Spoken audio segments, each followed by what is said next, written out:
Hola, sean todos ustedes bienvenidos a esta nueva entrega. Continuamos con el siguiente tema, que es tamiz neonatal. Este es un tema bastante amplio, por lo que hemos tratado de resumirlo en la siguiente presentación. Como bien sabemos, no todas las enfermedades se manifiestan clínicamente desde que se presentan sus causas. Muchos padecimientos cursan con un periodo asintomático, mismo que puede durar desde días hasta décadas. En esta etapa prodrómica, el paciente, aunque ya tenga muchos o todos los factores etiológicos presentes, todavía se encuentra sano. El riesgo de terminar por enfermarse puede ser muy variable, desde un leve aumento en la susceptibilidad a padecer la enfermedad, pasando por una alta predisposición, hasta llegar a la conjunción necesaria y suficiente de factores etiopatológicos para causar el umbral clínico. Como bien sabemos también, es uno de cada 1000 recién nacidos aparentemente normales son los que tienen una forma latente de enfermedad de consecuencias graves e irreversibles que se van a manifestar semanas o meses después. Afortunadamente existe la posibilidad de detectar estos padecimientos a tiempo, cuando aún no se ha instalado el daño orgánico. Esta detección se va a lograr mediante el tamiz neonatal. Los programas de tamiz neonatal constituyen una prioridad dentro de la atención en problemas de salud pública, ya que desde hace más de 4 décadas el tamizaje ha demostrado ser un procedimiento eficaz en un gran número de países desarrollados. En nuestro país, el tamizaje neonatal, que se realiza de forma obligatoria a todos los recién nacidos a la edad de 48 horas de vida extrauterina, es el tamizaje para el hipotiroidismo congénito. Entonces nos preguntamos, ¿qué es el tamiz neonatal?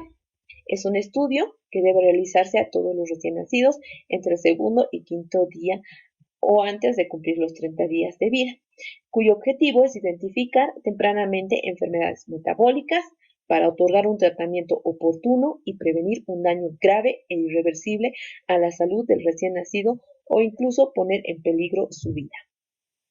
La mayor parte de los errores innatos del metabolismo solo son reconocidos después de algunas semanas, meses o años, si es que no se realizase el tamizaje neonatal. ¿Cómo se los vamos a reconocer? Por manifestaciones respiratorias recidivantes, trastornos digestivos crónicos, anemia, hepatosplenomegalia, crisis dolorosas inexplicadas, trastornos del desarrollo psicomotor, retraso mental. Pero cuando ya hacemos el reconocimiento de esta sintomatología, diremos que ya es demasiado tarde y que los tratamientos disponibles solo serán para mejorar la calidad de vida del paciente. ¿Qué padecimientos podemos detectar con el tamizaje neonatal? Podemos detectar desde desórdenes endocrinos como la hiperplasia adrenal congénita, hipotiroidismo congénito, fibrosis quística, como también desórdenes de células de sangre como la anemia falciforme, errores innatos del metabolismo de los carbohidratos como en el caso de la galactosemia, errores innatos del metabolismo de los aminoácidos como son la fenilcetonuria, la homocistonuria, entre otros, errores innatos del metabolismo de ácidos orgánicos como la deficiencia de biotinidasa, trastornos neuromusculares, cardíacos o muertes súbita, como en el caso de trastornos de la carnitina y de la oxidación de ácidos grasos, como problemas pulmonares y digestivos, como se da en el caso de la fibrosis quística. ¿Cuándo se debe realizar el estudio? Como dijimos previamente, a las 48 horas de vida del recién nacido hasta el quinto día, que sería lo más preferente, o puede realizarse antes de los 30 días de vida. ¿Cómo se debe realizar este estudio? Este estudio se debe realizar con de 2, 3 a 5 gotas de sangre. ¿De dónde vamos a obtener la sangre? Generalmente se la obtiene del talón del pie, por eso también se llama la prueba del talón, donde en la planta del pie se dibujará una V dentilabial o V, y en la parte lateral de la V es donde se va a realizar la punción para obtener las gotitas de sangre en un papel filtro, como observamos acá en la imagen. Después, en el papel filtro, que generalmente es la tarjeta de Goodyear, utilizada en la mayoría de los países.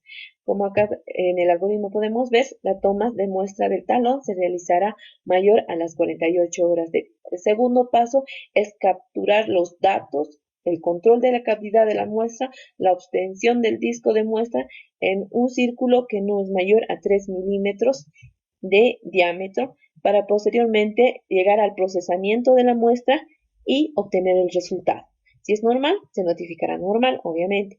Y si es anormal, se hará la notificación pertinente de forma urgente y se iniciará el tratamiento.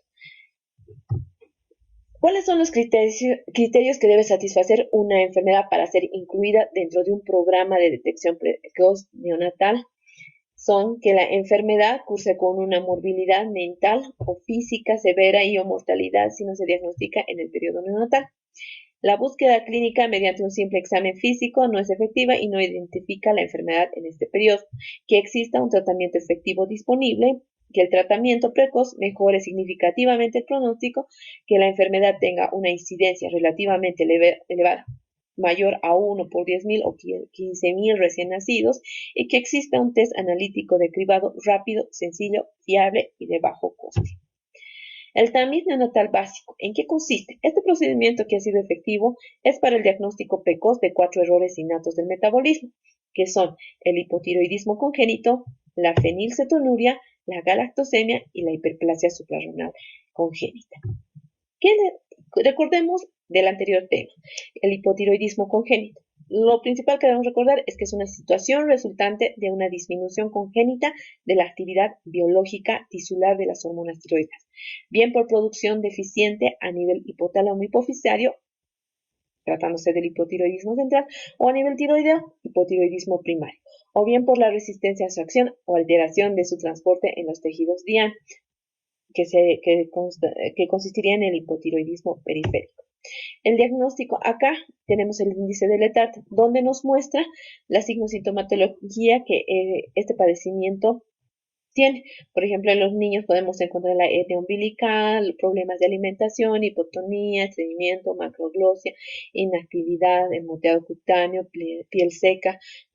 Cuando es recién nacido podemos encontrar una fontanela posterior amplia y la fase característica, ¿no?, de los bebés cuando tienen esta patología, cuando obviamente ya se ha desarrollado. Y el índice de Letarte lo que le hace es ponerle una puntuación a cada uno de estos signos, siendo un total de 13.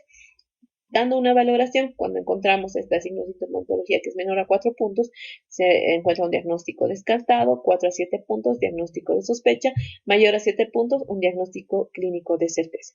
Obviamente que esta signosintomatología la va a presentar meses, generalmente ya está desarrollado la signosintomatología a los 3 meses de edad, por lo cual, como podemos ver, es importante hacer el screening cribado, la prueba de talón o tamizaje neonatal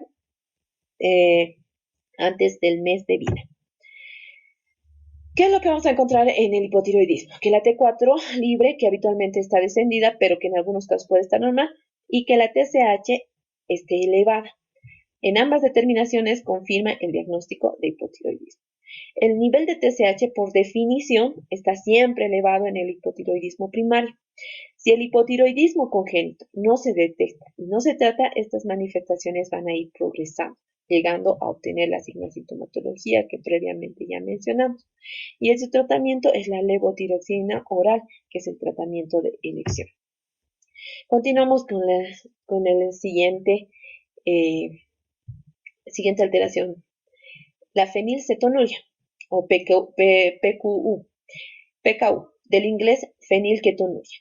Es un trastorno heredado que afecta a la química del organismo y que, si no se trata oportunamente, provoca el retraso mental. Recordemos que la fenilalanina es un aminoácido esencial y sus valores séricos no rebasan los 6 miligramos de decilitro. ¿Cuándo se denomina fenilcetonuria? Cuando su valor sérico es mayor a 20 miligramos de decilitro. Y la hiperfenilalanemia cuando el valor está entre 6 y 20 miligramos de decilitro. ¿Qué es lo que causa? Esto se causa debido a la ausencia o déficit de una enzima, que es la fenilalanina hidroxilasa. La PKU se hereda cuando ambos padres tienen el gen y lo transmiten a su bebé. Cuando uno de los padres tiene el gen de la PKU, pero no la padece la enfermedad, se dice que se trata de un paciente portador o carrier de la misma. ¿Cuál es la patogenia de esta entidad? Los elevados niveles de fenilalanina en la sangre dan lugar a las alteraciones estructurales del sistema nervioso central con una interferencia en el proceso de maduración cerebral en la migración de los neuroblastos y en la estratificación del córtex. Estas alteraciones neuropatológicas van a producir un grave retraso mental y si no se inicia precozmente una alimentación pobre en fenilalanina, se dará el desarrollo de la enfermedad. ¿Cuáles son las manifestaciones clínicas de no ser identificada esta enfermedad? Al inicio, como dijimos, este tipo de enfermedades, el paciente generalmente se encuentra normal, asintomático en la mayoría de los casos. Pero el único dato que nosotros podemos encontrar puede ser la microcefalia o podemos identificarla posteriormente. Posteriormente vamos a encontrar que existe retraso mental profundo que se va a ir desarrollando gradualmente. Va a haber un retraso cognitivo, puede existir alteraciones como convulsiones, espasticidad, hiperreflexia, y más del 50% de los casos presentan alteración en el electroencefalograma. Son hiperactivos, pueden presentar conductas autistas, pueden tener atetosis o tener convulsiones, como acá en el niño puede tener una fase tónica, tónico o tónico-clónica.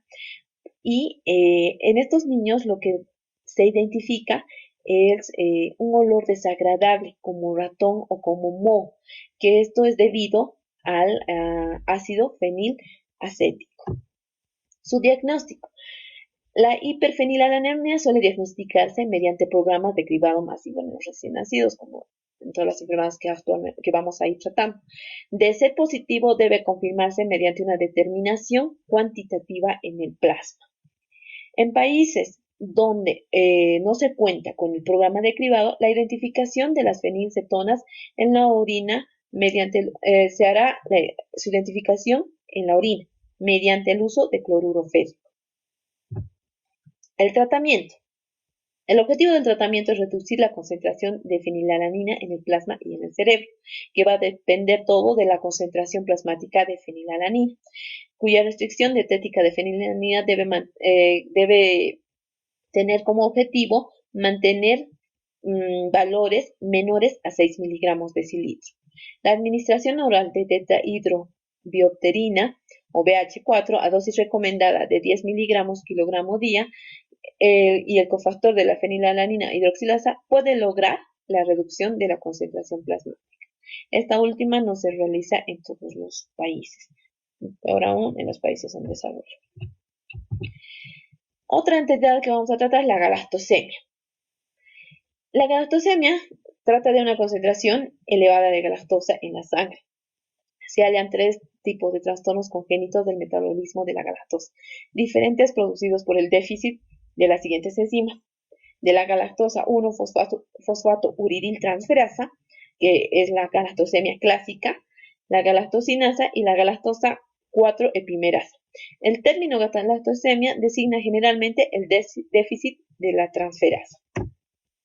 ¿Cuáles son las manifestaciones clínicas que puede presentar un paciente que desarrolla la galactosemia de no ser identificada al nacimiento? Puede presentar convulsiones, irritabilidad, letargo, una alimentación deficiente ya que el bebé se niega a tomar fórmula que contenga leche, poco aumento de peso, ictericia, vómitos, y otro de los signos principales son las cataratas, la hepatomegalia y la lesión renal que puede presentar nuestro paciente. El diagnóstico. Ante la sospecha clínica de presentar una alteración en el hígado, en el riñón o presentar cataratas, se debe realizar el cribado neonatal de inicio. De tener una alteración, se hará posteriormente el estudio bioquímico y el estudio genético, donde vamos a identificar un aumento de la galactosa y de la enzima correspondiente. También se lo puede identificar en orina y también a través de los estudios genéticos, donde vamos a encontrar probablemente mutaciones en la galactosa. El tratamiento y pronóstico. El objetivo es reducir la galactosa. ¿Cómo se lo va a realizar? Restringiendo la lactosa de por vida. Se utilizarán fórmulas especiales libres de lactosa, como leches hidrolizadas de caseína, preparaciones basadas en semilla de soja. Se hará posteriormente un seguimiento de por vida. La eliminación de la galactosa va a corregir el retraso del crecimiento y la disfunción renal y hepática que pueda ya estar presentando nuestro paciente. Y a largo plazo, sí, estos niños o niñas pueden sí desarrollar, principalmente las niñas, una insuficiencia ovárica, puede haber disminución de la densidad ósea en todos los pacientes, niñas o varones, pero en el 80-90% de las mujeres desarrollan el hipogonadismo hipergonadotrópico. Otra enfermedad que se puede diagnosticar mediante el tamiz básico, neonatal básico, es la hiperplasia suprarrenal congénita. Este es un trastorno hereditario de la esteroidogénesis suprarrenal del cortisol. El déficit de cortisol es un hecho común a todas ellas y se produce por un mecanismo de retroalimentación negativa, un aumento de la producción de hormona adrenocorticotropa y secundariamente una hiperestimulación de la corteza suprarrenal, motivando una elevación de los esteroides previos al bloqueo enzimático. Todas las formas de hiperplasia suprarrenal congénita se heredan de carácter autosómico recesivo. Esto va, como dijimos, hay varias formas que incluyen un grupo de trastornos interrelacionados que conducen a la síntesis de cortisol. Es un ejemplo representativo de error congénito, ya que pueden estar afectados diversos sistemas enzimáticos de la cadena biosintética, conduciendo los distintos metabolitos. Acá tenemos la esteroidogénesis suprarrenal a partir del colesterol, donde tenemos la participación de varias enzimas y la alteración se puede deber a nivel de cualquiera de estas enzimas, de cualquier parte del sistema enzimático y producir las siguientes deficiencias. Primero vamos a hablar de las consecuencias del defecto enzimático. Puede producir un cuadro de insuficiencia adrenal, gluco y o mineralocorticoide debido a deficiencia de cortisol. Puede existir un acúmulo de precursores del cortisol debido a la hipersecreción de hormona adrenocorticotropa. Puede haber un acúmulo de precursores andrógenos que provocan en las niñas la virilización o pseudohermafroditismo femenino, hiperandrogenismo en el varón y en algunos tipos de déficit enzimático puede existir virilización incompleta de estos últimos por disminución en la producción de testosterona o pseudohermafroditismo masculino. Una de esas alteraciones puede ser dada por el déficit de la 21-hidroxilasa, que es la forma clásica de la identificación, donde la alteración del gen CYP21, cromosoma 6 del brazo largo 21.3, puede dar signosintomatología por un déficit de glucocorticoides, puede haber déficit de mineralocorticoides, que es lo que comúnmente se llama la crisis de pérdida de sal. Puede presentar nuestro paciente además genitales ambiguos en las niñas, virilización postnatal en los niños y las niñas.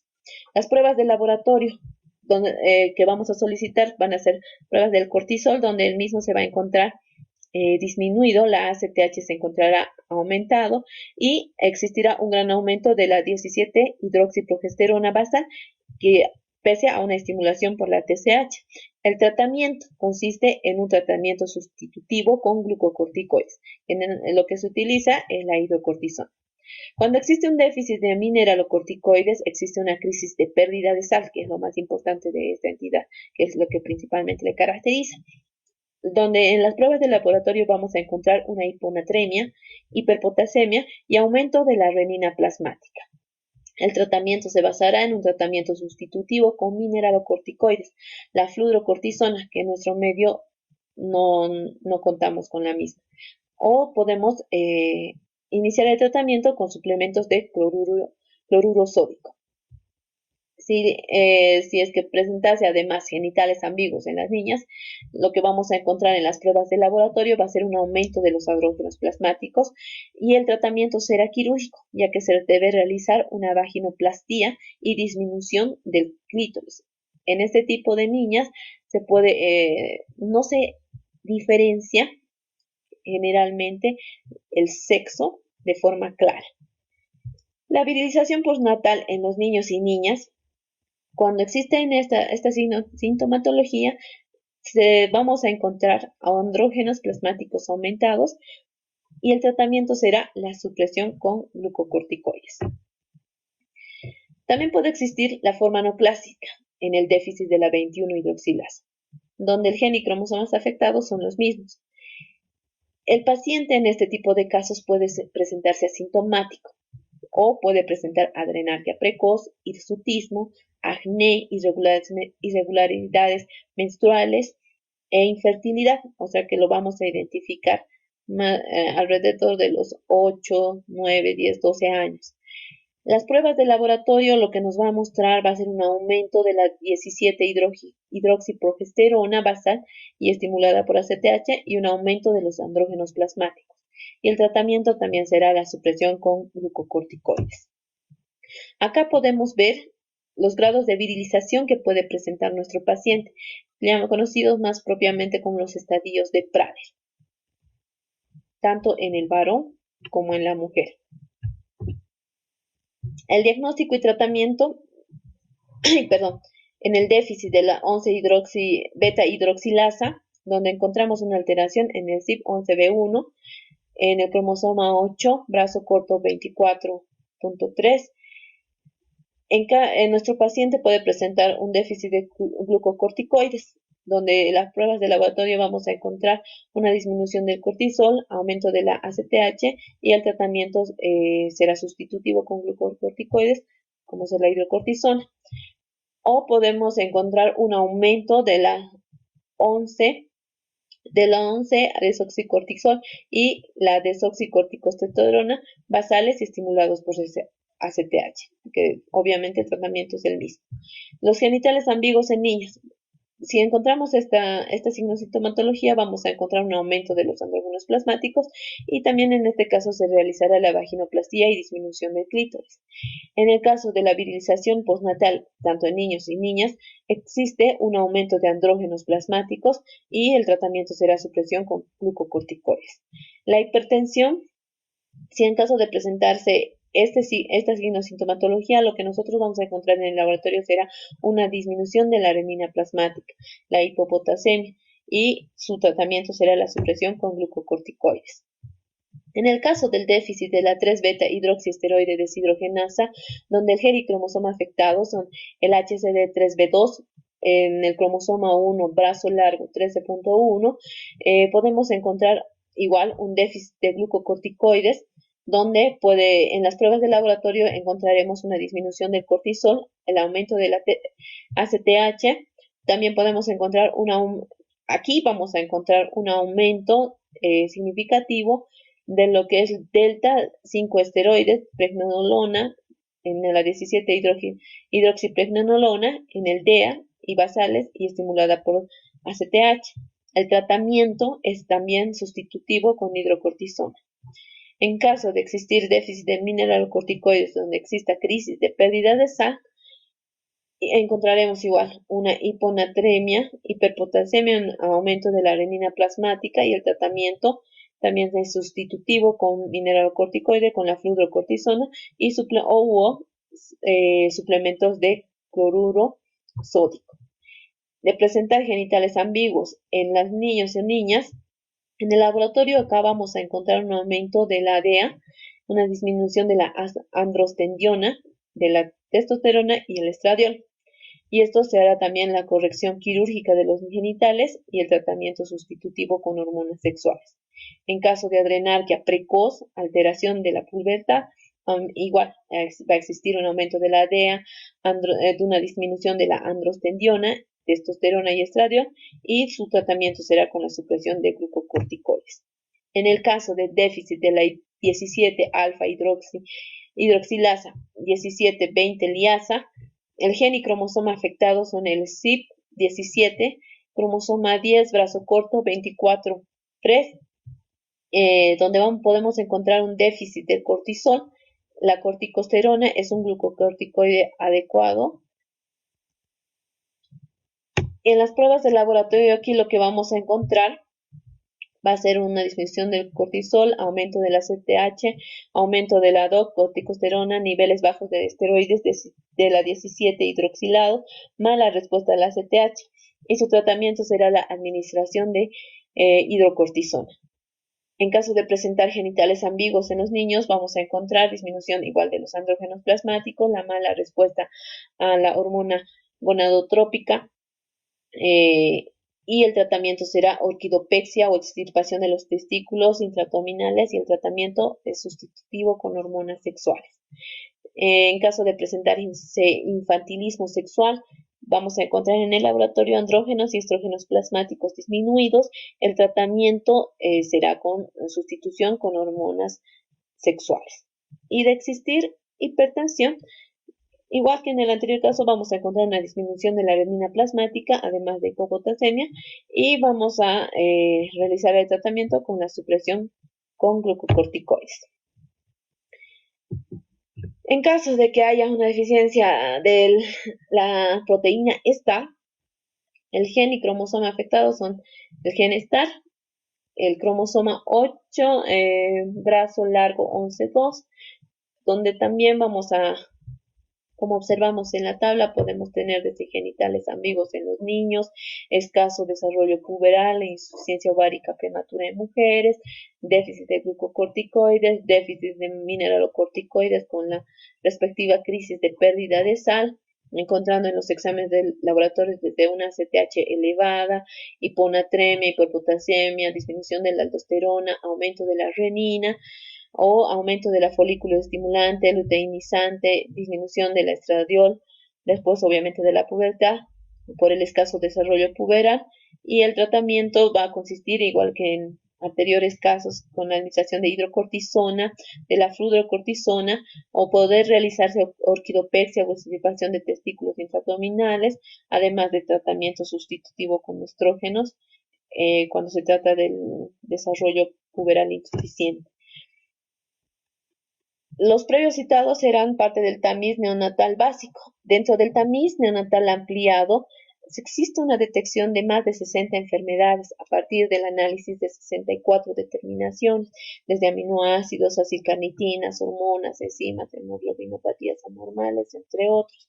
Entre los que vamos a citar nosotros va a ser la principal, la fibrosis quística, que está producida por una mutación en el gen que codifica la proteína reguladora de la conductancia transmembrana de la fibrosis quística. Esta proteína interviene en el paso del ion cloro a través de las membranas celulares y su deficiencia altera la producción del sudor, jugos gástricos y moco. La fibrosis quística afecta a múltiples órganos y sistemas, originando secreciones anómalas y espesas de las glándulas exócrinas. La principal causa de mortalidad es la afectación pulmonar, causante del 95% de los decesos. El nombre de fibrosis quística hace referente a los procesos característicos de cicatrización, fibrosis que se puede dar a nivel pulmonar, y la formación de quistes dentro del páncreas. También recibe la denominación de mucoviscidosis, del latín mucus, moco, y viscosus, pegajoso.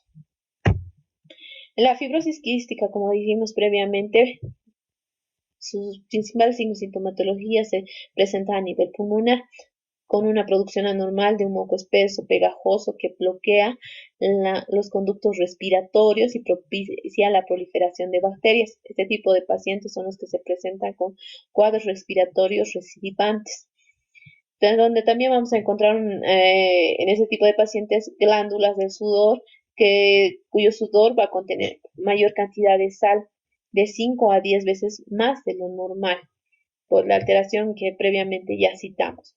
Además puede tener alteraciones en el aparato digestivo por el moco, que va a tapar el flujo de las enzimas pancreáticas y que van a facilitar las infecciones e incluso una pancreatitis. Y formación de los quistes.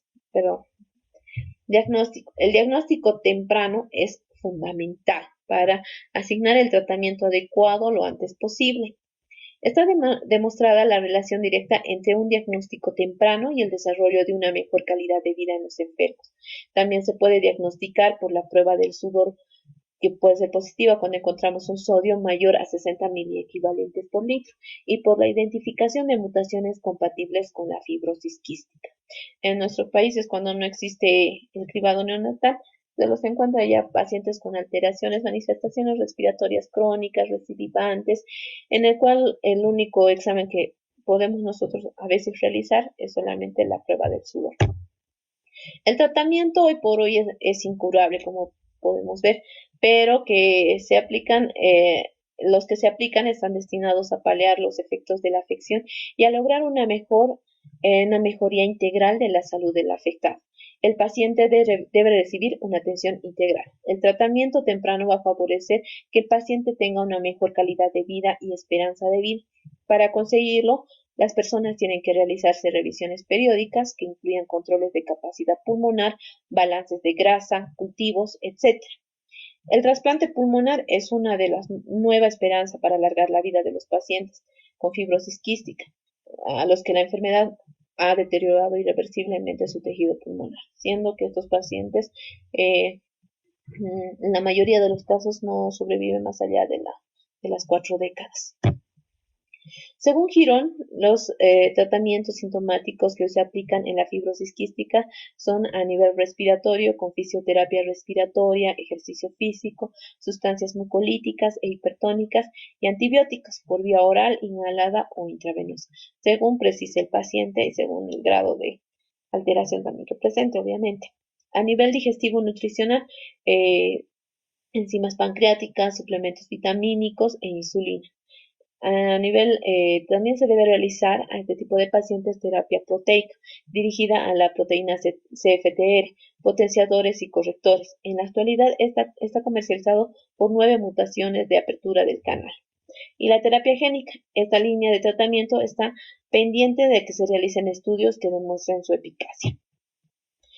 Otra alteración que se puede identificar con el tamizaje ampliado es la anemia falciforme, que corresponde a las hemoglobinopatías, que son un grupo de enfermedades genéticas producidas por alteraciones cualitativas y cuantitativas.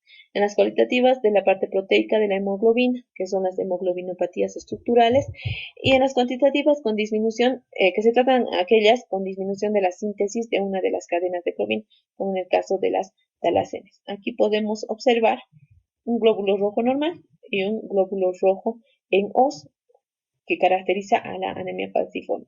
Acá, igual en la figura. ¿Cuál es la patogenia de esta entidad? Como bien sabemos, la vida media eritrocitaria en este tipo de entidades está disminuida y esto va a llevar a una consiguiente anemia. Las manifestaciones y esta vida media disminuida además va a dar, entre las manifestaciones clínicas que va a presentar, va a ser una disminución del oxígeno y va a producir una obstrucción de los vasos sanguíneos, como podemos ver acá en la imagen. No sé si se puede observar claramente cuando hay alteración de los glóbulos rojos, puede producirse una obstrucción de los vasos sanguíneos. Esto va a dar lugar a que existan crisis dolorosas, infecciones graves e incluso necrosis del área afectada. Las manifestaciones clínicas que puede presentar nuestro paciente puede ser anemia, una anemia hemolítica, eritrocitosis, poliglobulia, cianosis o estigmas vasoclusivos, y sintomatología puede ir desde un hallazgo analítico asintomático hasta provocar la muerte fetal intrauterina. El diagnóstico que se va a realizar es a través del cribado neonatal, que se va a obtener obviamente, como dijimos anteriormente, mediante las muestras de sangre impregnadas en papel filtro y que se utilizan 3 métodos. Y otro tipo de diagnóstico va a utilizar la cromatografía de alta presión, la electroforesis capilar y el inmunoensayo. La confirmación definitiva es posible mediante el estudio genético de las mutaciones.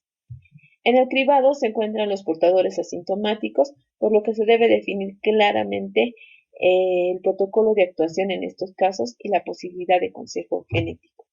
El tratamiento. El tratamiento consiste en varias medidas.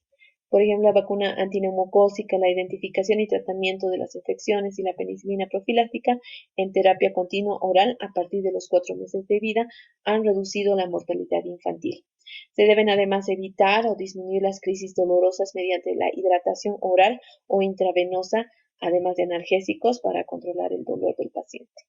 No existen fármacos que inhiban la formación de la hemoglobina S, por lo que se hace necesario en el caso de anemias intensas la transfusión sanguínea, utilizándose la exsanguinotransfusión o la administración de concentrados de Matías, con lo que además de aportar células normales de vida media más larga, se impide la síntesis endógena de Matías falciformes.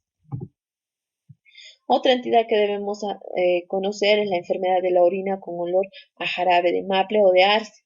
Esta enfermedad es conocida también como leucinosis. Es una enfermedad metabólica de baja incidencia que se caracteriza por la deficiente actividad del complejo enzimático 2-cetoácido deshidrogenasa, lo que lleva a una acumulación tisular y plasmática de los aminoácidos ramificados, como ser la valina, isoleucina y principalmente la leucina. Tiene una clasificación clínica. Según su fenotipo es clásica, intermedia, intermitente, sensible a tiamina y deficiencia en E3. Su inicio en relación a su clínica. Su inicio puede ser de la forma clásica en la primera y segunda semana de vida, cuyos síntomas que va a presentar nuestro paciente será el rechazo a la alimentación, letargia, hipotonía, convulsiones, cetoacidosis. Y en los exámenes del laboratorio lo que vamos a encontrar va a ser un aumento significativo de la aloisoleucina, que puede encontrarse la leucina mayor a 500 micromoles por litro. En la forma intermedia, esta generalmente se presenta entre los 6 meses y 7 años de edad, donde vamos a encontrar desmedro, retraso psicomotor, ataxia y convulsiones. En las pruebas del laboratorio podemos encontrar un aumento de la isoleucina y la leucina está entre 400 a 2000 por microlitro. Perdón. La forma intermitente, que se puede dar en el lactante e incluso puede darse en el adulto. Sus síntomas es el paciente tiene un crecimiento normal, puede tener un desarrollo psicomotor normal, pero puede presentar infecciones, ataxia, convulsiones, cetoacidosis.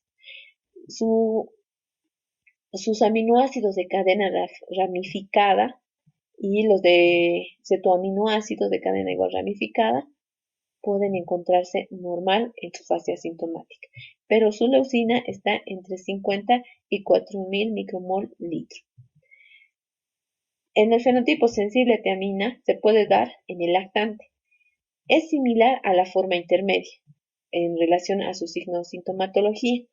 Su desarrollo psicomotor puede estar normal o discretamente alterado, donde vamos a encontrar sus aminoácidos de cadena ramificada aumentados o disminuidos cuando estos ya reciben tratamiento con vitaminoterapia y su leucina puede estar mayor a los 50 micromol litro.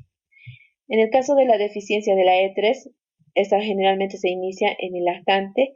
Su inicio es similar a la forma intermedia, es progresivo y rápido, pero su característica es que tiene un rápido deterioro neurológico.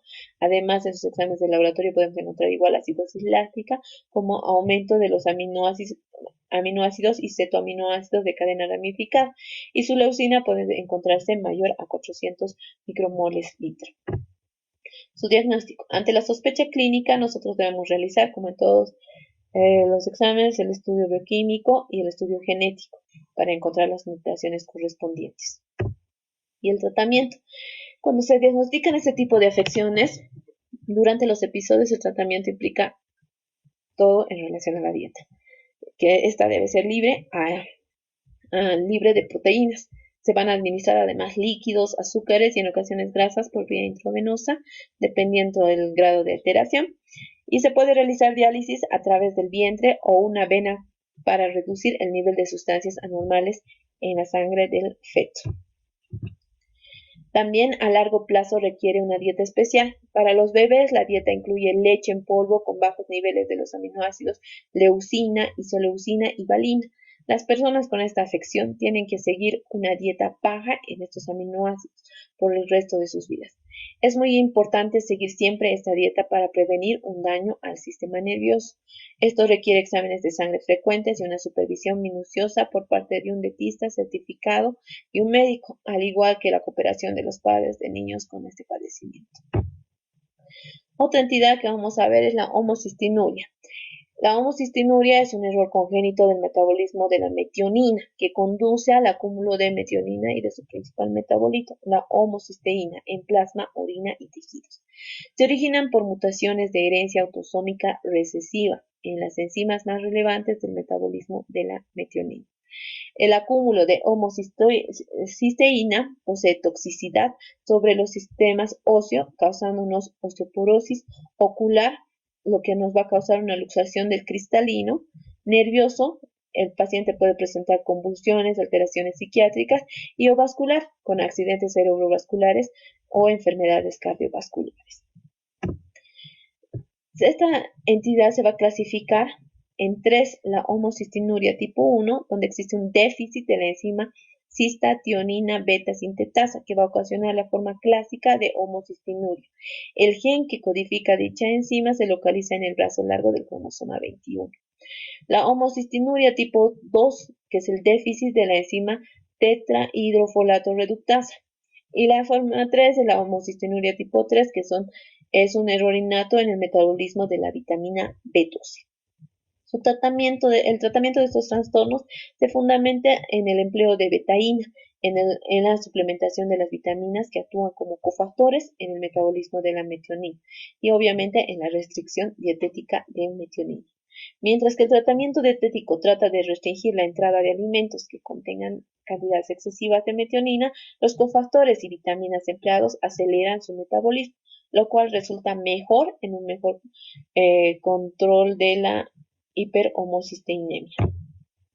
Acá tenemos un ejemplo de los alimentos que nuestros pacientes pueden consumir, tanto en la lista roja, que son aquellos que no deben consumir, la lista verde, amarilla, lista ámbar, los que puede consumir ocasionalmente, y la lista verde que puede consumir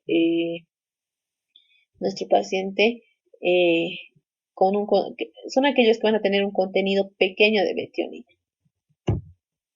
La acidemia propiónica.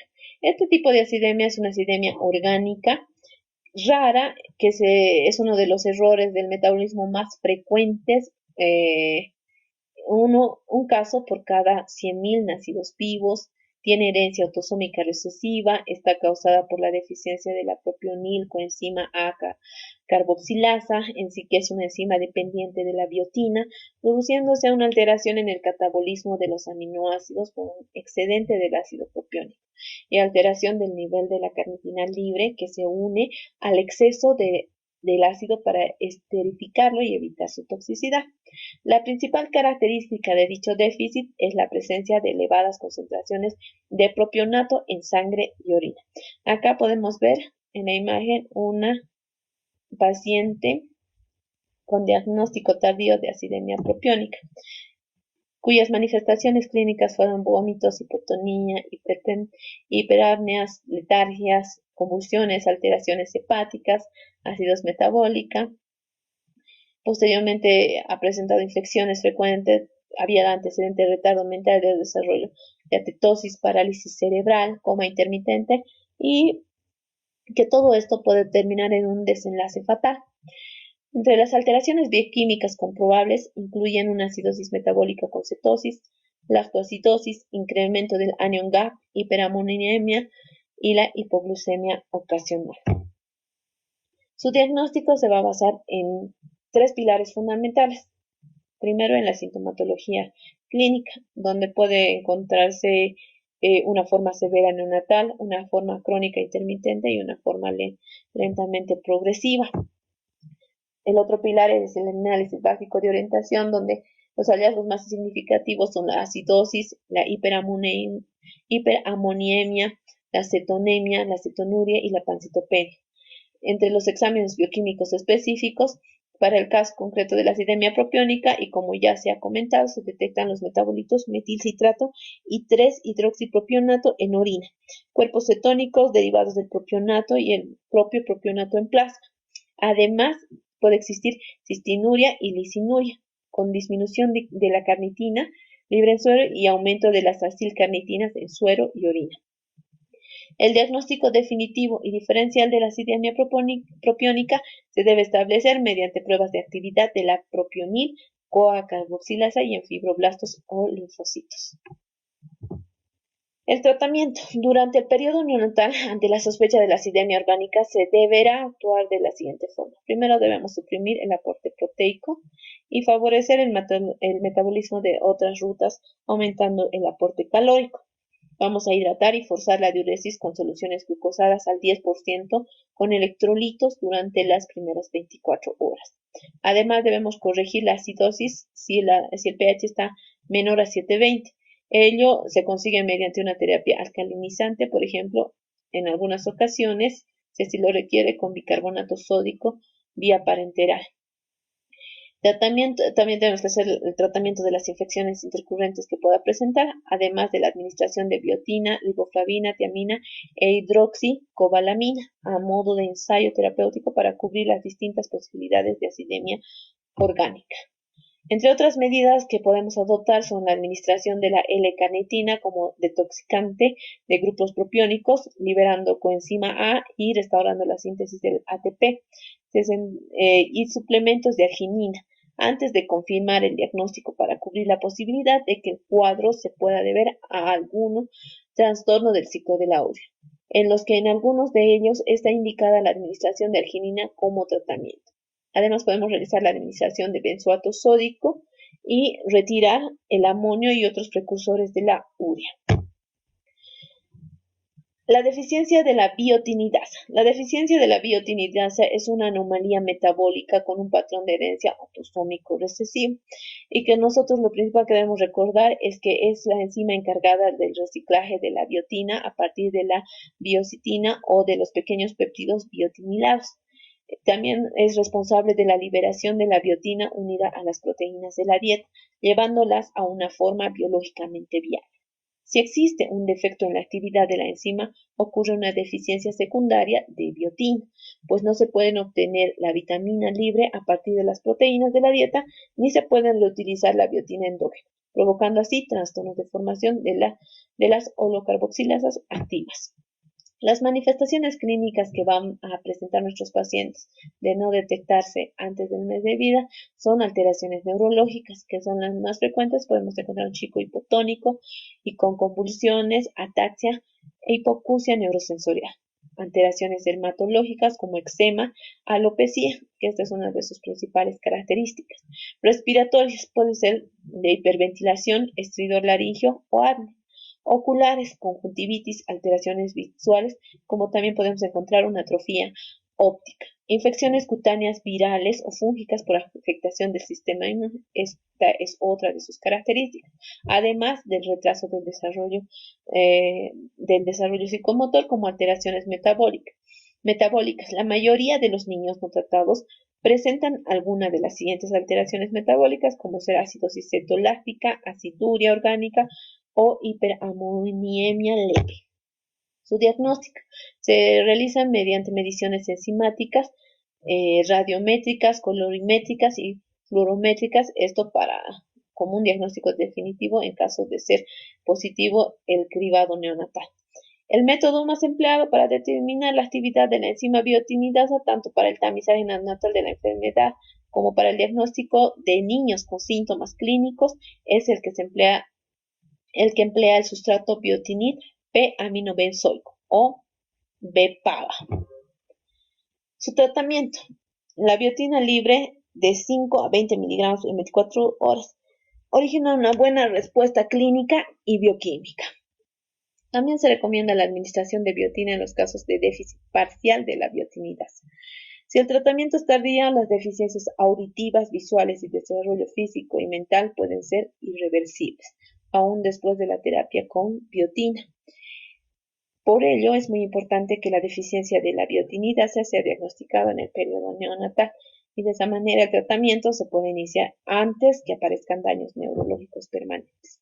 Acá tenemos los trastornos innatos del metabolismo, de los aminoácidos, de los ácidos orgánicos, de la utilización de ácidos grasos, hemoglobinopatías, de los grupos mixtos de trastornos según la frecuencia en la que se presentan.